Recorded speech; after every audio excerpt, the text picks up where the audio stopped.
Started now to try to keep on some semblance of a time. I want to be respectful of all of your evenings, and thank you so much for, first of all, for taking the time to be a part of this. So my name is Hope Newport. I'm the Family Services Manager here at the International FOP Association. So I've been with the IFOPA for a little over 2 years now, and this program has been running since March of last year, for just about a little over a year now. But this is our 5th of 10 sessions in the Resilient Living series. So today we're going to be talking about hardiness. And Okay. the presentation portion of our meeting will be recorded and slides will be posted, so there's no need to take down notes. But because it will be recorded, just to eliminate background noise, if you are unmuted, if everyone wants to go ahead and hit that mute button in the lower panel, so that for recording sake, there's just limited background noise. And then we will have, after this sort of presentation portion, there'll be more of a discussion, and we'll have a chance to dive a little bit deeper into some of the exercises that I'm going to talk about. But if anyone has questions as we're going, please feel free to unmute and ask as we're kind of going through the content. I, of course, want everyone to be able to ask questions when they come up, but just I understand you all may not be in a perfectly silent room at the for the full duration of this, so the mute is really just a courtesy for anyone who wants to see this recording afterwards. So we'll go ahead and get started. I like to start with a recap of the previous sessions we've done, because a lot of this resilient framework really builds off of itself. So I'm going to go through the previous 3 faucets that we've covered in just a quick sort of recap slide. So first, we're going to talk about emotional acknowledgement. That was the first faucet we discussed, and this will be a really important one to remember for today. To be able to do some of the exercises that we're going to talk about, you have to first have gone through this emotional acknowledgement or emotional awareness state. So this is really being aware of your emotional state, being able to name and feel those true feelings without passing judgment or trying to stuff or ignore or talk yourself out of those emotions. And we discussed in this first faucet that denying emotions kind of goes in the opposite direction of effectively coping with our stressors. It's one of the unhealthy things we can do in emotional acknowledgement. And so that'll be important to remember as we discuss hardiness more later. Remembering that when you acknowledge your emotions, you're diffusing some of the energy behind them, actually. So it's really helpful to go ahead and acknowledge them as a way to help loosen their grip on you. And then something that we focused on in every session, and that it's really important to remember, is that when we talk about resilience, particularly the emotions we experience as a result of stressors, it's unavoidable that we'll experience stress. We know there's nothing that we can do to prevent stress or the different stressors in our lives from happening, but we can be aware of our emotions and feel them without letting them drive the bus or change our actions, how we treat people, or how we think. So that's just something that we'll talk about throughout the faucets, is just that stress is an unavoidable part of life, and we can't prevent it in every circumstance, but there are things we can do to lessen its impact. So I think one of the other things we've seen as we explore these 10 faucets is that many of them are connected and influence one another. So emotional acknowledgement and self-calming, which we're going to talk about here in a second, are very intertwined. And it's really important for us to truly acknowledge our emotions and process. An important part of being able to acknowledge our emotions and process them more efficiently. So hardiness is sort of one of the faucets that is woven through all the other faucets. So we'll definitely be talking about that element of this resilience training today as well. So what is self-calming? This is really characterized by being aware of our stress response and actively working to recover from it in the moment. So we know that when we're stressed, our body is triggered into this fight, flight, or freeze response, and that there is a physiological chain of events and consequences for our body that happens when we enter that response. So it doesn't matter if it's a big stress or a little stress, the body has that same biochemical reaction. So you can see how that wears on us over time. The more we experience stress, the more our body goes into that reaction, the greater impact it has on our physical and mental health. So staying connected to your breath and to yourself is one of the quickest and most effective ways to help your nervous system regulate. And some of the exercises we're going to look at as we talk about hardiness, we'll really focus on that. In this self-calming session that we did, we talked about flipping the lid and how when we're stressed out, our upper and our lower brain disconnect. And we want those two areas of our brain to work closely together and to close that gap to help them communicate clearly so that we have access to all of our higher functioning skills like reasoning and problem solving. And we also looked at mirror neurons and why it is that those are a critical part of behavior modeling that ensures that that reiterates or encourages us to remember that we must be able to regulate our own nervous system before we can help others regulate theirs. And then lastly, with self-calming, as with emotional expressiveness, we sort of reiterated the point that, you know, you can't prevent stressful things from happening in life, but you can bring yourself back from those stress reactions and do your best to recover in the moment. So we can't prevent stress, but we can prevent ourselves from staying in that prolonged state of stress. And that's really what self-calming is focusing on, is bringing ourselves down as quickly as possible to sort of mitigate the negative impacts of that fight, flight, or freeze response on our body. So our last facet that we did last month was self-care, and self-care is characterized or is really summed up by you know, the important things we do to refill our cup, or you know, if you think of a car, to fill up our gas tank and be able to recover from stress. So it's sort of that piggy bank that we keep to be able to pay for the ways that our body will react to stressful situations. And emotional self-care varies greatly from person to person. So, you know, each individual must ask themselves what they need in this moment when they're trying to meet some of their emotional self-care needs. But we know that as far as physical self-care goes, there's much more research to point out the specific systems in the body that help us recover. And so we know that when we eat things that are healthy for us, when we get adequate amounts of sleep and in ways that are healthy for us, we sleep in, you know, prolonged periods of uninterrupted sleep. And then when we're able to exercise or give our body the movement that is healthy for it, that those have a really positive impact on our physical self-care. And then lastly, an important thing, or sorry, second to last, an important thing we covered was that self-care and self-compassion really go hand in hand. So especially with emotional self-care, it was the idea that, you know, we must come to whatever activity that we're doing with the intention of meeting our own personal needs in that moment. So, you know, you can practice self-compassion, but you can't truly practice self-care without self-compassion. That self-compassion is really a critical part of that self-care. So the more we know that just with self-calming and emotional expressiveness, the more we include self-care throughout our daily routine, and the more we incorporate it into all aspects of our life, the quicker and more easily it becomes a part of our natural habit and our body's recovery process and how we deal with stress. So I hope all of those are helpful tidbits for you to keep in mind as we kind of move to tackle hardiness. So hardiness is our fourth facet that we're covering in this series, and it's one of the most intertwined traits, as I mentioned. It's woven throughout many of the other facets and linked to all the other facets. So it reminds us, it's important to just remember that improvement in any one of these areas really increases our overall resiliency. So a couple of the definition for hardiness that we use is really, I think, captured by the ability to seek growth despite the hardship.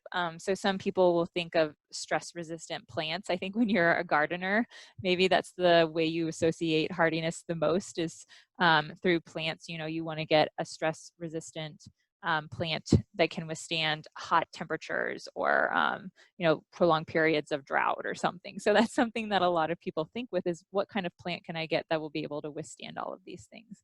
And for humans, when we look at hardiness, we look at four sort of categories of questions. So those questions are you comfortable tackling new tasks, or would you rather stick to what you know? So how comfortable are you really adjusting to change? The second is, do you see big changes or challenges as opportunities to learn and grow? Or what is your perspective on the challenges that you'll face in life? The third is, are you able to see what is within your control and what is not? So do you focus on where you can influence your life, or do you dwell on what can't be changed? And lastly, do you take your problems head on, or do you try to hand them off to others? So do you face challenges, or do you avoid or deny them? So that is sort of a quick look at hardiness, just giving us a sort of basic definition to work from. As we move forward, we're going to dive into it more deeply. But first, I want to talk about what impacts our hardiness. So there are four main categories of things that we look at. And hardiness, I think it's important to mention that hardiness, like all traits, requires continued practice to be effectively integrated into our life and used as a natural coping mechanism. So there are a variety of other factors which can boost or diminish our hardiness. We're just looking at a few of them here. But the first one that has a really big impact is the type of stress that we're exposed to. So acute versus chronic stress. Acute stress is sort of those manageable, small stressors that we experience, like perhaps giving a presentation. There's certain benefits to acute stress at times, and that fight, flight, or freeze response that our body goes through helps enable us to perform optimally. And so for short periods of time, there can actually be a benefit to that as long as that stress ends after that period or soon after that stressor is over. So acute stress, if we're experiencing that, fewer and farther in between, that doesn't have as big of an impact on our hardiness. But if we're experiencing chronic stress, which is an ongoing mismatch between what you want and what you're getting, that tends to really wear our bodies out. And so that's hard to manage, and that can be very dangerous for our resiliency, our hardiness, our ability to bounce back. Another important aspect that impacts our hardiness is our access to consistent and positive social support. So, we'll discuss this faucet more. I think this training is actually in November at the end of the year. It's the last session of this series. But having a healthy social support system requires work, and it is a give and take. So to be hardy, we must carefully select who we turn to for support in these times, because we know that there are some people who will have a more positive impact on us when we are kind of in the more trying, stressful times. And it's also important to make sure that we're reciprocating that support with our social support system so that we can rely on them on this valuable resource when we need it the most. So, if you're able to kind of foster that support and have those social interactions with people, that will have a big impact on your hardiness. Self-care, so that is our, diet, exercise, sleep, like we mentioned, those are some of the physical ones, and then filling up our cup, the emotional self-care that we do. And that's an important one to remember, that, that is just, like I said, it's kind of the gas tank or the piggy bank that we go to when we're experiencing stressors to help us be able to bounce back. And it impacts how hardy we're able to be. If we've kind of filled that up, then we can sometimes take a little more out. And then, the last aspect that impacts our hardiness is our coping, or so emotional expressiveness and self-calming are the two coping aspects that we've already discussed, but there's several other ones: self-supporting thoughts, self-replenishment, that we're going to be talking about in the coming months. But today we are going to dive a little bit deeper into these two and how they impact our hardiness. So it's really about, recognizing that to be able to be hardy, we must first be able to clearly identify what our stressor and what the emotions related to that stressor are, to begin to process those and turning them into more of a growth experience instead of just a stressor in and of itself. So to do a quick sort of refresher on the go-to relaxation methods, this is something that I wanted to cover because it is really important. As I just mentioned, before we can start doing some of the work that hardiness is in reframing and sort of realigning our thoughts, we have to be calm. We have to have recognized what the stressor is, what the emotion is that we're dealing with. And that can be really hard to do sometimes because we covered this in the emotional expressiveness workshop or session that we did, but it's not always the easiest for us to recognize emotions. Sometimes we feel guilt about certain emotions, or that we're having certain emotions as a reaction to different things that are happening in life. And so sometimes you do have to really remember to go back to the beginning and start with emotional expressiveness, and self-calming is a really big part of that. So we are going to just go through a few of these activities, and you can, I think this can be a little overwhelming because there are 6 of them up here, but I want everyone to remember that you don't have to practice all of these. Just picking one is a really good way to diffuse stress. So another good thing is that if one isn't working for you, you could always switch and try another one. But you'll remember that when we talked about self-calming, we talked about how breathing is one of the quickest and most effective ways to calm the mind and the body. So the first 4 of these are all breathing, but the first one is take 3 deep breaths. So this exercise is simply to stop what you're doing and take 3 deep breaths. And I know it sounds very simple, but sometimes it can be as simple as deep breathing. So it's knowing that a lot of our stress comes from, maybe trying to meet others' expectations or communicate effectively. So finding those times throughout the day, maybe it's after you've sent an email or you've just completed a task, you just had a tough conversation with someone, to remember to pause and take those 3 deep breaths, because that is really conditioning our body to come back from some of the stressors that we may not even recognize we're experiencing at the moment.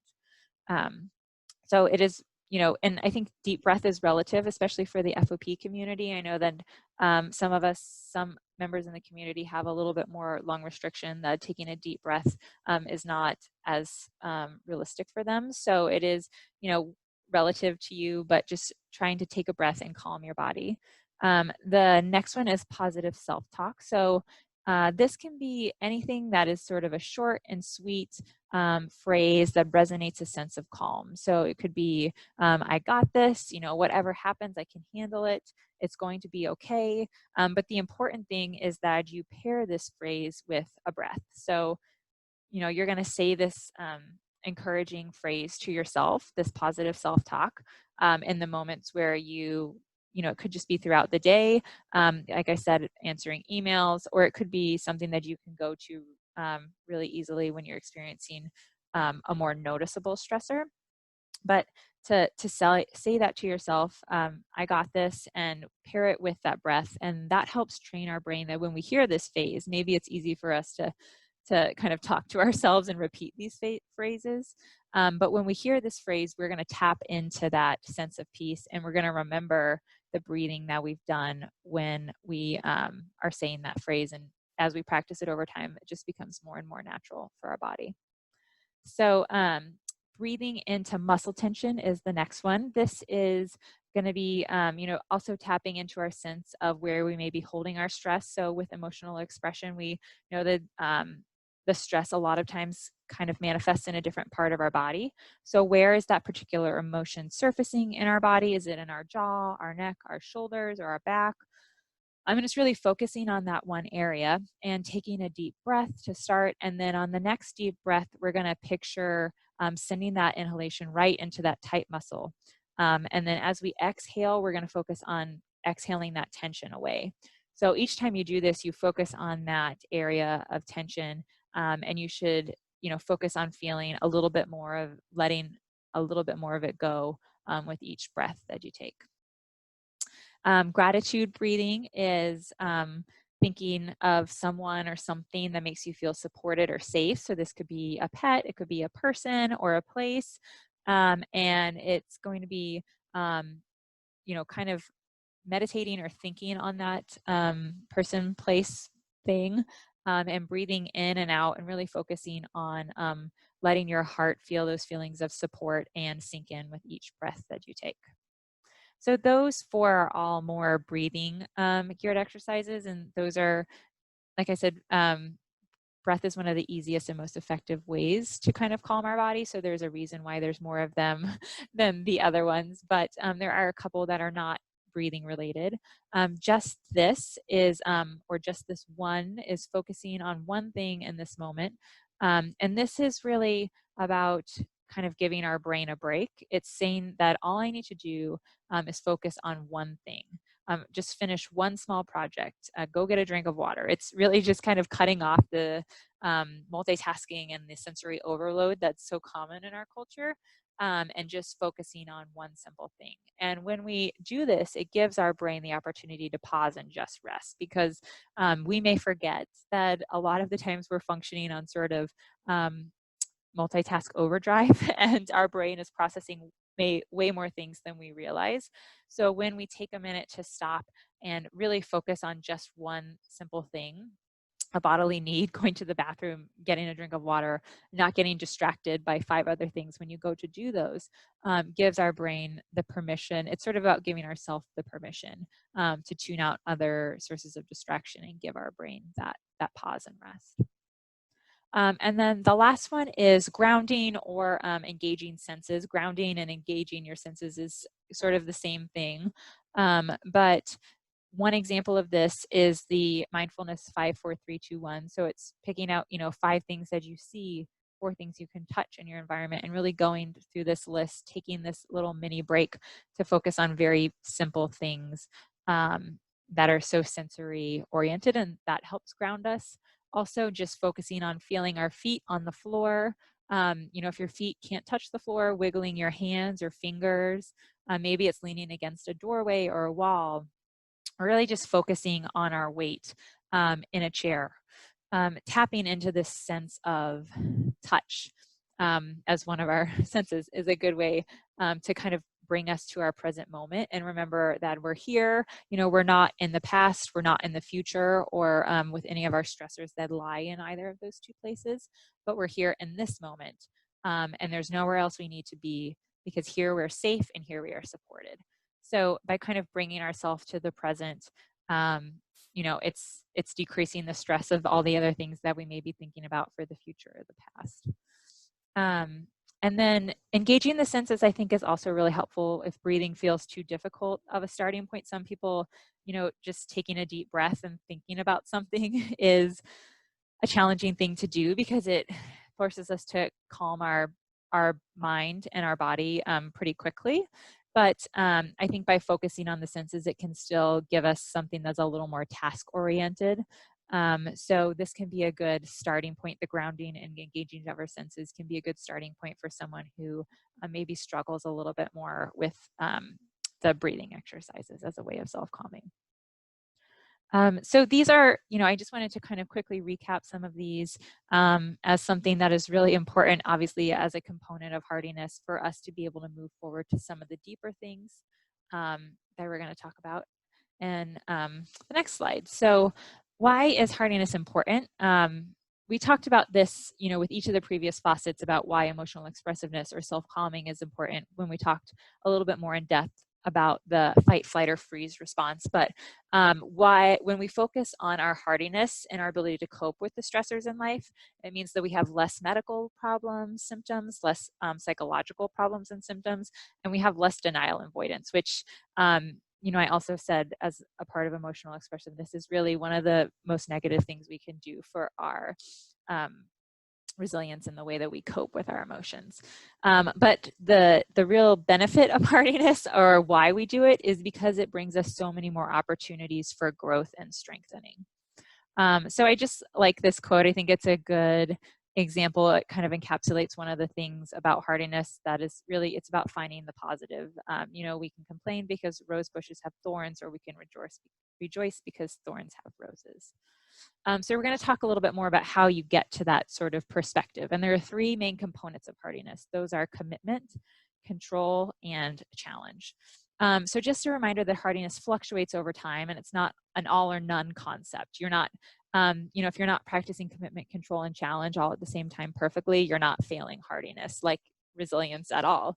It is just focusing on whatever one trait we can improve or we can access in the moment and working on that.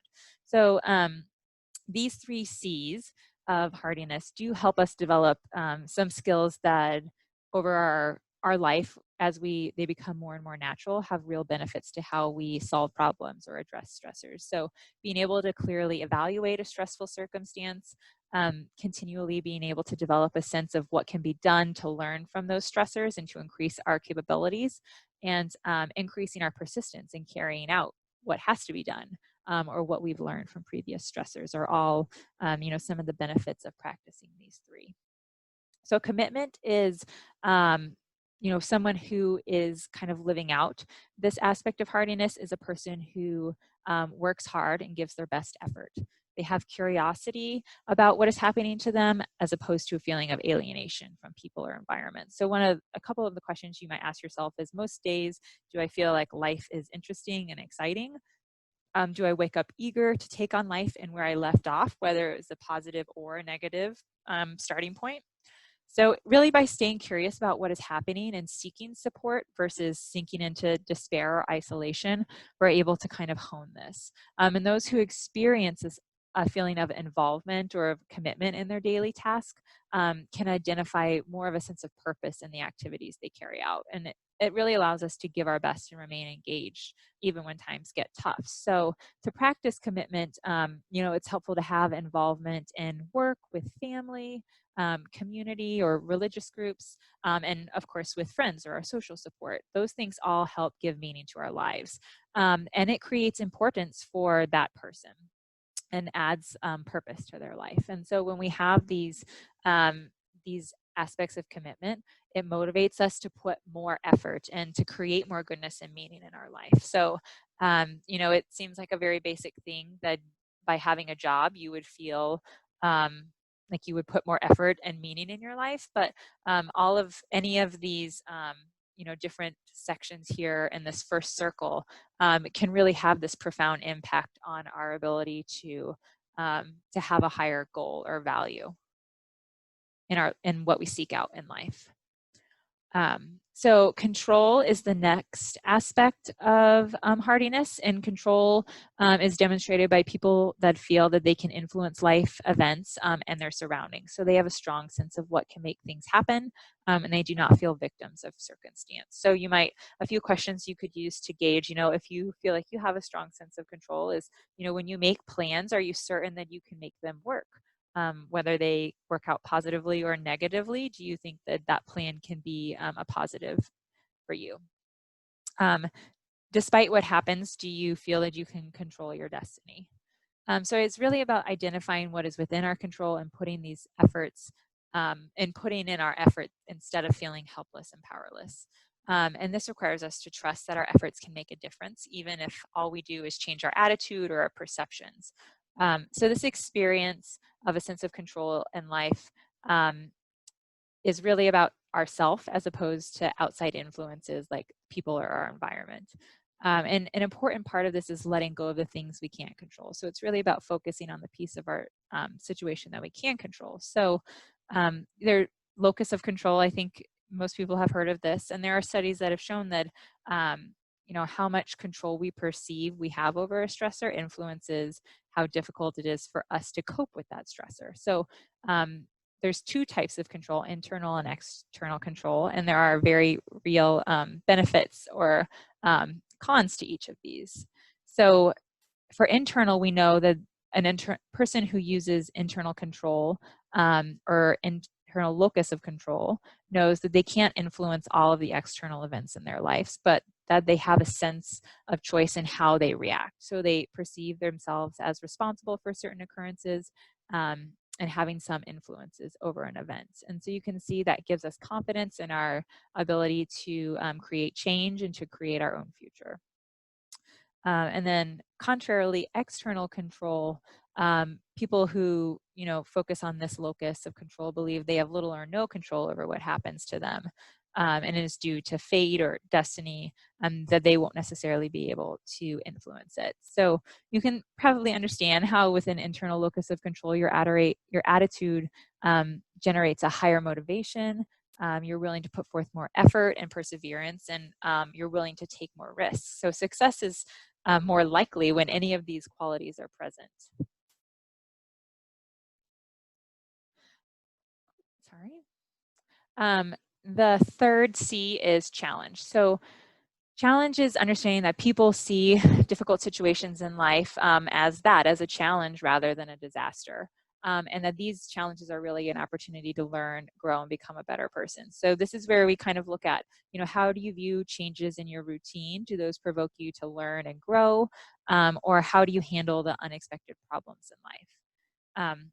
So this requires the ability to really reflect on your strengths and where you need help and what you hope to learn from these situations, and obviously an openness to change and realizing that life's changes are something to be overcome rather than threats, or something that we have to view as stressors.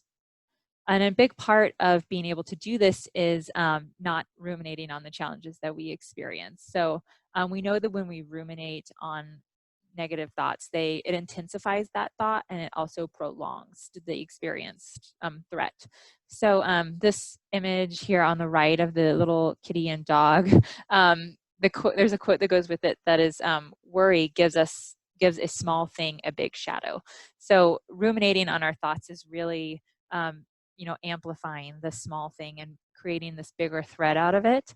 And to be able to really see challenge in a situation, you have to be able to move past ruminative thinking. And, obviously we still want to address the stressor. That's a big part of emotional expressiveness, but address it and sort of let go of it. And then it's also not seeing every change or difficulty as a total threat.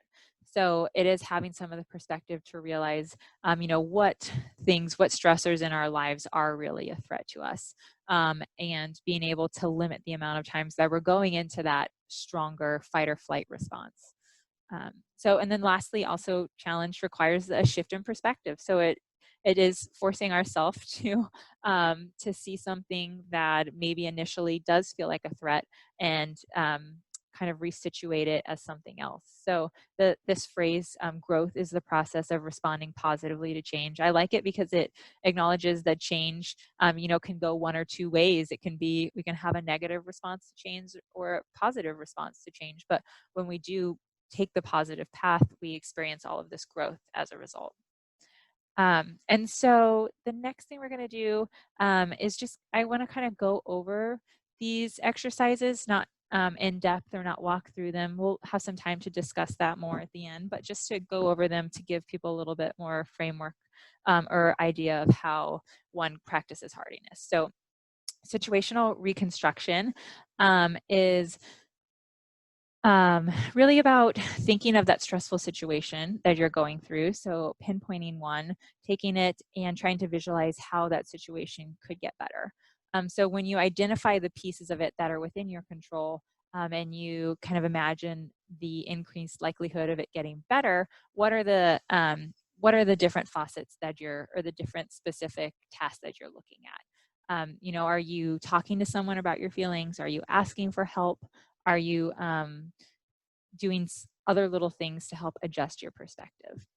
And then lastly, trying to let go of the pieces of that are beyond your control. So when you've been imagining this situation, you've probably realized that in the ways it can get better, there are some things that aren't going to change. And so you're realizing that those aspects of the situation are beyond your control, and letting go of them, trusting that your actions will make a difference in the outcome. The next step to take for situational reconstruction, if you feel really comfortable, I think, with the positive spin, is to add another layer of complexity to it. So for some situations, it may be helpful to gain additional perspective by thinking through how it could become better and also worse. So considering the likelihood that the better or the worst situation happens. And if you're looking at the worst situation, what could you do to keep the stressor from getting worse, or what would increase the likelihood of it getting better? So this activity is really to help us gain perspective and understanding. It's sort of like a brainstorming session for us to come up with more creative action plans to address problems. And I think it's also important to mention that I think most people would start off with, in the training that I did, it focuses on starting off with the better, because focusing on the worst can be really difficult for people. So maybe if the situation is a little more raw, you don't go straight to the hardest, which is the next step where you're focusing on the worst and the better outcomes. You're just focusing on the better outcomes and how you can really take those baby steps to improve the situation. But sometimes we may find that even just doing the situational reconstruction isn't working out. Like, you can't focus, you can't find the good. And this isn't uncommon.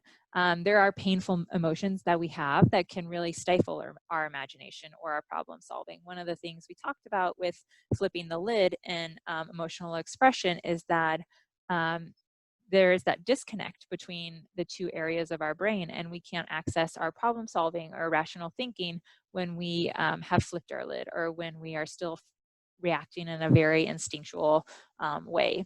So one of the things that we do is stop and focus. So we try to go back to identify, what is the emotional state you're feeling, and really working on letting go of that emotional state, because it can be hard to move forward with addressing a situation when you feel sort of stuck in that emotion. And then after you have, kind of addressed that first most basic step, there's something called compensatory self-improvement, which is when you kind of, again, take baby steps. Instead of addressing that one large situation that maybe was too difficult to come up with a positive or a better outcome for, you resolve a smaller piece of that puzzle, or you start with a small sort of related situation that feels more manageable. So you kind of set that bigger problem on the side and you say, I'm going to work with that one later. Right now, I'm just going to pick a small piece of that problem, or I'm just going to pick a different problem that is a little bit more manageable for me right now. And so if you can sort of resolve those other current problems, it helps you build up not only the confidence, but also helps us get a little bit more of the resolution we need to move on and solve the bigger problems. So the end goal of Hardiness is really about committing to interests that you value. It's finding challenges as opportunities and having confidence that there are aspects of life that are in your control. And finding Hardiness really lies in our ability to recover from stressful events. So as we just talked about, it requires letting go of emotions and then reframing the situation.